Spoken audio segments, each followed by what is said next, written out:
Our beloved David was a kind, sweet, and sensitive single young man of 25 with a very bright future ahead of him.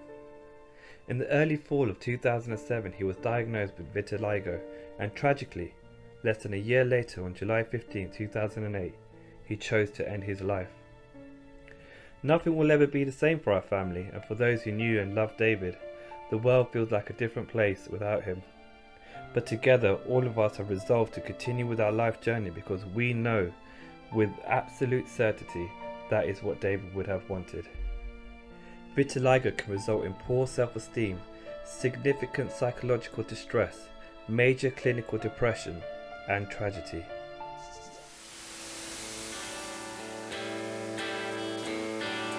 Real life story. I knew then. We were going through the same Real thing. life story. This is my life. I'm in control. Real life stories. Real life situations. Change of my life out Change my loud. whole life. Real life We story. were going through the same thing. I knew then. The people Life out the loud. the people and us. One hit wonder. Let's do this. Hi there guys, and welcome back to another episode of Life Out Loud. I'm your host as always, Vishal, and today we're joined by Bully, who also goes by the Instagram name of a Patchy Indian. By the way, I love that. So, before we dive in, I want to explain exactly what we're going to go through. Bully is going to open up. He's going to life out loud. He's going to tell us about the time where he first saw vitiligo appear. Through all the ups and downs, the stresses it caused on his mental and physical well-being, and all the medical procedures that he decided to take, from cream that burnt his skin to 100 injections every week. We'll then find out how he finally got to the place where he can say, "Hi, I'm Bully. I have vitiligo. Any questions?" And that's what it's all about, ladies and gentlemen. We are going to bring awareness today to vitiligo. Exactly what he's doing on his Instagram page, we're going to do it through our podcast. And if you guys have any questions, drop us a comment. More importantly, what I'd really like to know is if any of you lot actually knew what vitiligo was before this episode. Because if you didn't, we've done our job. So drop us a comment and let us know if you did or did not know what vitiligo was. Buddy, I guess the first question's got to be, when did you first see vitiligo appear on your skin? So I was 10 years old, and it started on both my knees under scabs from playing football. Okay, so like literally when we mean scabs, like you know when you scar and then Yeah, so literally playground injuries on my knees, just grazes, cuts and grazes. Okay, was it something you were picking, or it just came off and then No, who doesn't pick a scab? I always pick my scabs. So I hate that. Stop picking your scab. No, it feels good. So yeah, just picking scab, and because at that age once it peels, you start playing again. You just regraze, and eventually after picking a scab, there was two tiny dots simultaneous on both sides under scabs, and then from there it just gradually increased. So where did it go? So obviously it starts in your knees. Yeah. And how quickly from there did it start growing? So vitiligo's, now I know, vitiligo's quite funny. It kind of appears on joints. Okay. So joint areas, so from knees, then elbows, knuckles, and then now almost everywhere. So what was the question? So obviously it started on your knees. Yeah. Where else did it? So you're saying it went to Okay. your Yeah. knuckles So and your joints. how quickly did it? Yeah. So it stayed dormant for a few years after that. I'd say 1 or 2 years, and then I'd say dormant, but I mean like just on my knees. So it got bigger and bigger on my knees, the patches, and then when I was about 12 or 13, it started appearing on my elbows under scabs again. So we're saying it's been like a 2-3 year. You say dormant, but really just on your knees. But Yeah. after 2-3 years, you've seen it increase. Yeah, so it started to appear on other parts of my body, so my elbows, tiny dots on my knuckles. I got to a point where I started to get scared of scabbing. Okay. I knew I'd get a new patch under that scab. So if I got hurt, if I grazed somewhere. So were these elbows, when it appeared on your elbows, this was a graze Again from grazes, Oh yeah. wow, okay. Yeah, like falling off a bike or whatever. Now, for people who are just learning about vitiligo right now, is it always a scab? No. For other people it can appear differently? It can appear at any time in anyone's life. It can appear when you're born straight away. It can appear when you're an adult, like now. Okay. So and it doesn't have to come through the form of a scab? It doesn't have to come through the form of a scab, it can just appear out of nowhere. I mean, I kind of link mine to skin stress and emotion as well, just through patterns that I've seen. And then, obviously you're now getting 13, you're scared of getting more scabs Yeah. because you're seeing what's happening with it. What's it like at home? Your parents must be thinking there's something wrong. I mean, how was those conversations? What did we do next? So initially, when they first started to appear, I didn't think much of them, and I told my parents, I was like, oh, I've got these 2 spots on my knees, which started getting bigger, and then mums being mums, so obviously my mum was like really overprotective, and she straight away got really worried, and she took me to the doctors firstly. Went to the doctors, and they were like, yeah, you've got vitiligo, which we didn't know at that point. What vitiligo? We didn't know of the word at that point. I mean, there's a Punjabi word for it, which my mum knew of, which is fulveri. However, we didn't know what the term vitiligo meant. So anyway, That's true, because I think the first time I ever came across the word was when I was 18. So imagine going through 18 years. I've seen people with vitiligo, yeah. but I just don't know what it And is. then people that I know now that don't even know what vitiligo is. Sorry, don't know the term vitiligo. They just see it as skin patches, or Yeah, you know, because they'll see people white and patches. it might just be one of those type of conversations you don't really want to ask that person. I mean, what happened? Is it a skin condition? What's it called? It's a difficult conversation to go Definitely. into. I mean, initially people first thing say, did you get burnt? Yeah, I can imagine that. That's what I probably used to think when I was younger. Yeah, as well, so, yeah. and it's probably something I would think if I went to someone, it looks like a skin burn kind of mark. But so my mum took me to the doctors, and well, she was obviously really, really worried. I wasn't. I wasn't worried at all at that age. Yeah. And plus it was something I could cover up really easily because it was just on my knees. I wasn't really that worried. But I think because my mum knew from her Punjabi Indian background what it was, we went to the doctors just to get it confirmed, and they said, yeah, you've got vitiligo. And at that time the only treatments that were available on the NHS were steroid creams,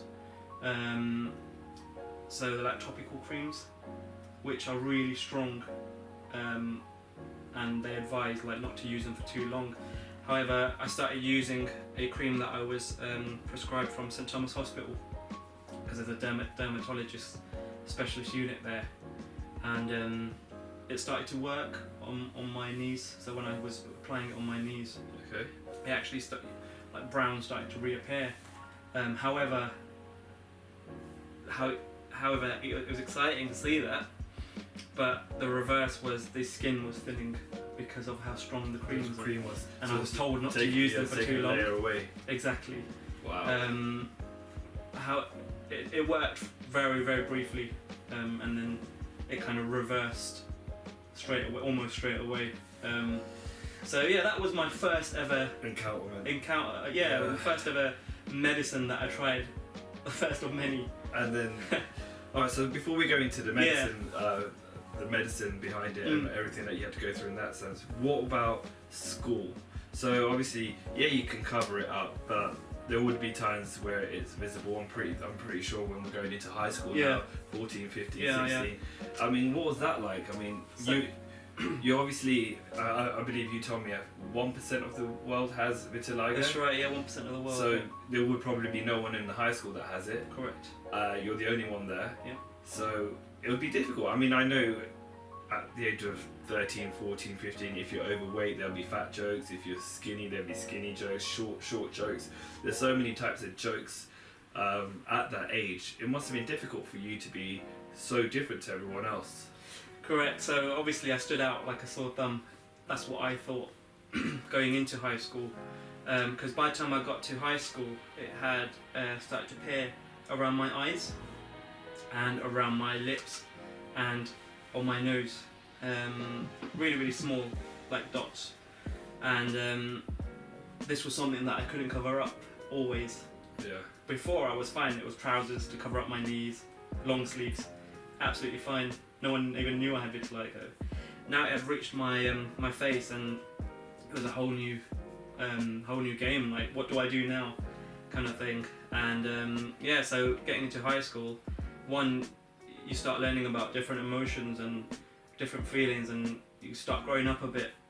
So you start noticing people staring, you start noticing people whispering. I think some of it's paranoia as well. And so yeah, initially it was hard. The good thing is, because I moved school from primary to high school, it was quite local. So I was in Villiers. I went to Canberra, Villiers. A lot of my friends that I had in primary school moved across with me. So I think that really helped, to be honest. I wasn't like a new guy. I wasn't isolated. I had a group of friends that I'd known from primary school that had moved across with me, so they've probably seen me with vitiligo. Through the transition. Yeah, the transition. Now it's on my face, so it wasn't so much, look at this guy, he's got vitiligo, let's stay away from him, kind of thing. There wasn't a lot of that. Okay. What I did find was, obviously there's a lot of other new people in the school. Everyone was staring, and you kind of have to build, this is over time, you have to build a really strong front to let it brush over your head when people are staring. And ignore it. Yeah, and ignore it. That must be difficult because obviously at 14, 15, 16, you're thinking about being accepted. Acceptance is a massive thing at that time, and you're being singled out because of your skin condition. That must have done a massive.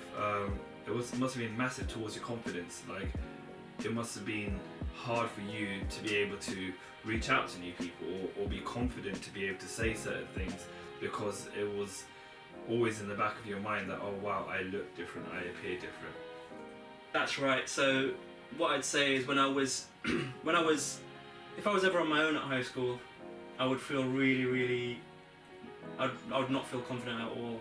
When I was amongst my friends, I felt so confident because of the support they used to give me. And support, I mean, like, they never used to let me feel like I had vitiligo. They never ever, or if anyone ever said anything, they would always like back me up and tell the person to piss off. Whereas when I was on my own or at home, that's probably when I felt most isolated, most on my own, and really not confident. And in high school, it's quite a social time. Did you ever stare in the mirror when you were at home and just look at yourself and just be like, why? So since I've had vitiligo, I've stared in the mirror and watched the vitiligo come and go and change, and it kind of represents different stories of my life, different parts of my life when I look in the mirror now.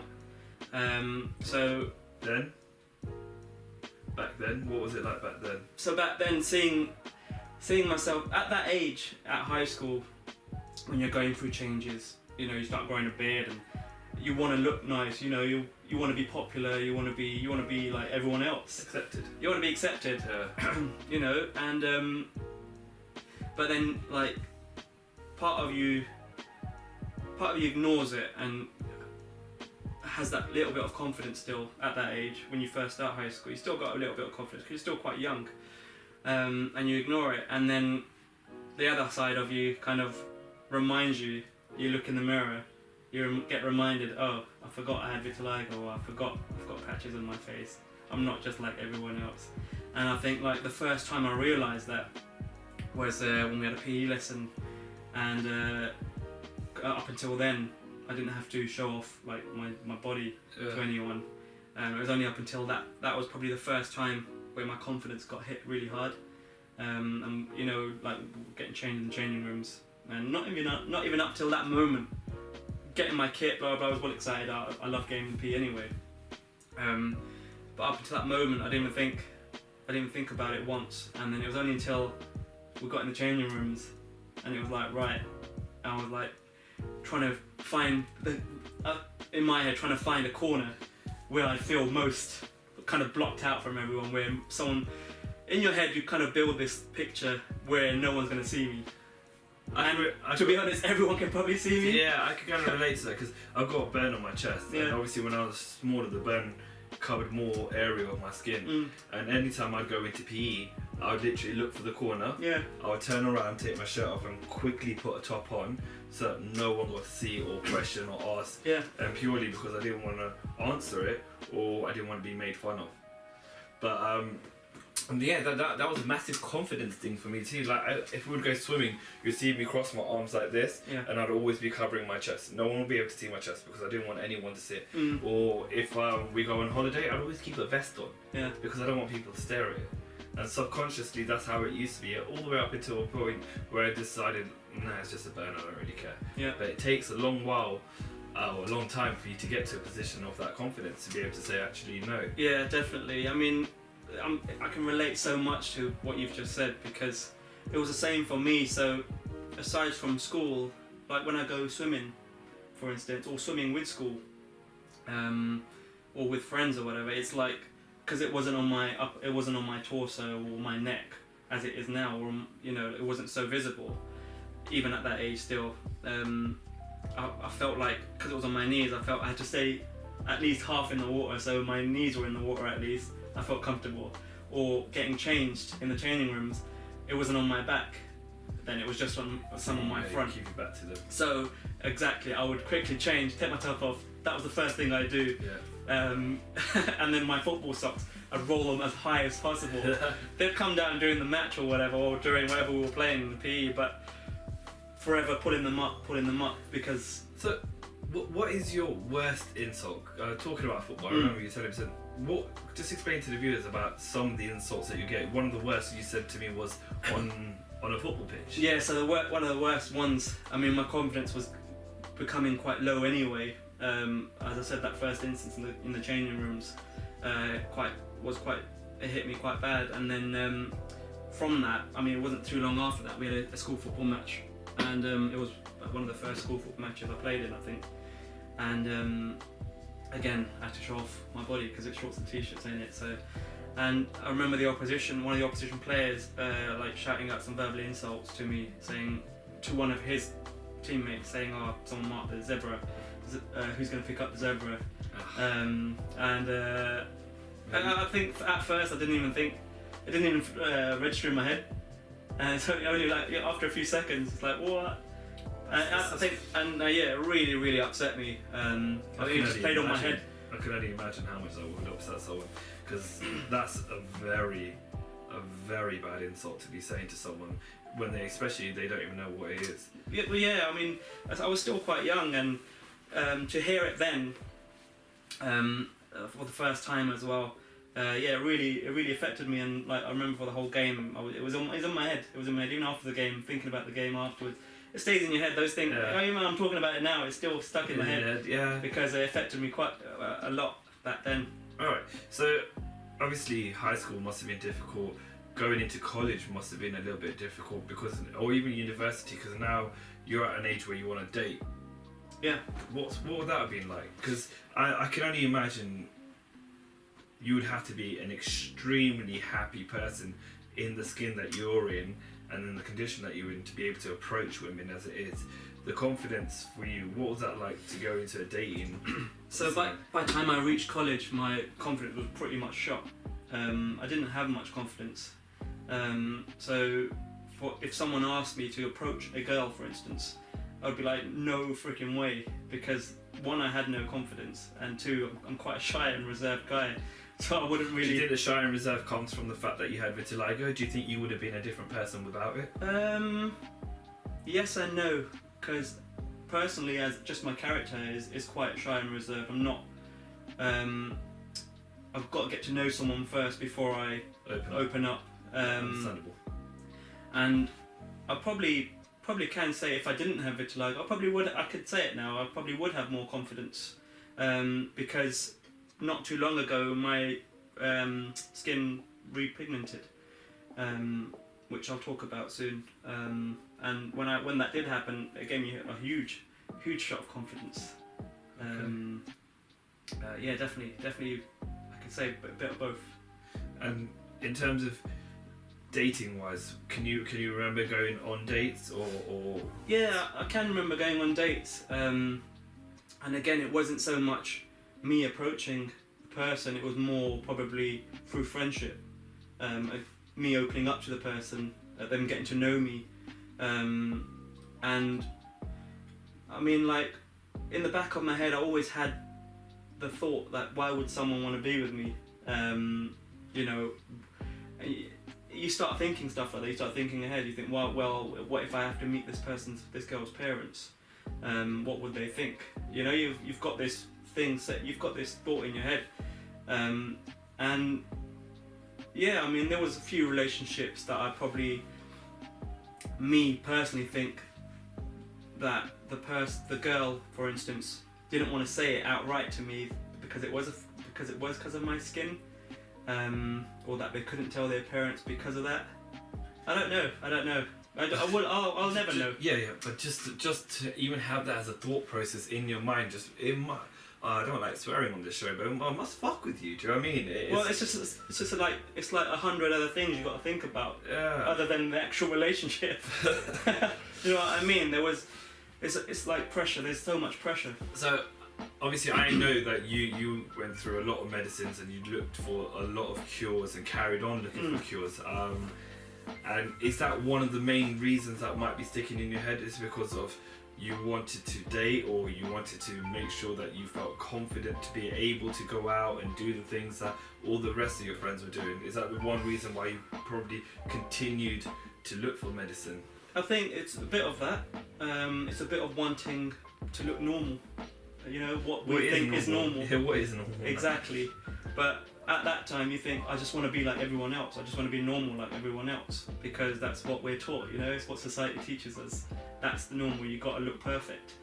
So it was some of that, and I did want to be confident. Of course I wanted to be confident like everyone else. And then there was also, like, my parents, obviously, they were so worried, and my mum and my dad were like wanting to find a cure for me, because they were probably thinking how much I've changed in terms of what a confident little lad I was, to now this guy who doesn't even want to go out, you know, or go and socialise with friends. Why are you always at home? Why are you always stuck in your room? Why are you playing? Why don't you get off your computer, you know? Well, Football Manager is addictive, but but yeah, so they probably saw that change in me, and wanted to find a cure for me. So they always pushed to. Me and my mum and dad were probably thinking we need to get him married one day, and we probably want him to look. Again, it's the old school mentality that, you know, how will we get him married off? Who will want to marry him, kind of thing. Asian community. Yeah, the whole stigma about the Asian community, which I'm working on, like, tirelessly now to change. So yeah, it was a bit of both, probably, I'd say. Went through all these different medicines, tried India, tried this, tried that. And it got to a few years where I wasn't taking anything, and my vitiligo was I was just letting it be. And I got in touch with, I can't remember even who it was. Someone got in touch with me, I think it was a friend of a friend, and said to me that my partner's got vitiligo and he's been seeing this doctor in Crawley. He's a retired practitioner from the US, he's moved here now, originally from India. Like, red flags were going off in my head of, like, oh, he's from India. Oh God, Yeah, here we go, another guy.